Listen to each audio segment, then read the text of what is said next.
കൊച്ചി മധുര ദേശീയപാതയുടെ നവീകരണത്തിലെ അശാസ്ത്രീയത വിനയാകുന്നു. കോതമംഗലത്തിനും നേര്യമംഗലത്തിനുമിടയിൽ പല ഭാഗങ്ങളിലും റോഡിൽ വെള്ളക്കെട്ട് രൂപപ്പെട്ടു. റോഡിനോട് ചേർന്നുള്ള കാനകളുടെ നിർമ്മാണത്തിലെ പോരായ്മയാണ് പ്രശ്നമായിരിക്കുന്നതെന്ന് നാട്ടുകാർ ചൂണ്ടിക്കാട്ടി.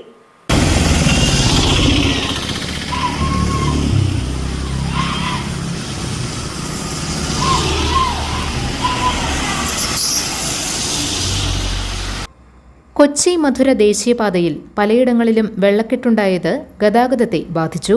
കവളങ്ങാടാണ് വലിയ രീതിയിൽ വെള്ളക്കെട്ടുണ്ടായത്. ഇവിടെ വാഹനങ്ങൾ കടന്നുപോകാൻ ബുദ്ധിമുട്ടി.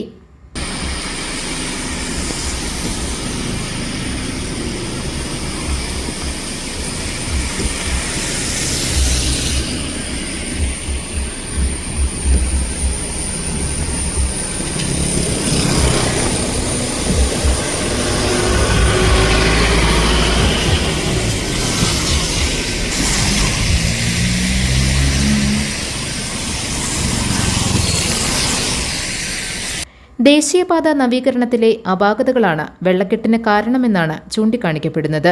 മഴവെള്ളം ഒഴുകിപ്പോകാൻ ആവശ്യമായ സൗകര്യം ഇല്ലാത്തതാണ് പ്രശ്നം. കാനകൾ നിർമ്മിച്ചെങ്കിലും റോഡിൽ നിന്ന് വെള്ളം കാനയിലേക്ക് ഒഴുകുന്നില്ല. ഇക്കാരണത്താൽ ചെറുതും വലുതുമായ വെള്ളക്കെട്ട് പലയിടങ്ങളിലും ഉണ്ടാകുന്നുണ്ട്.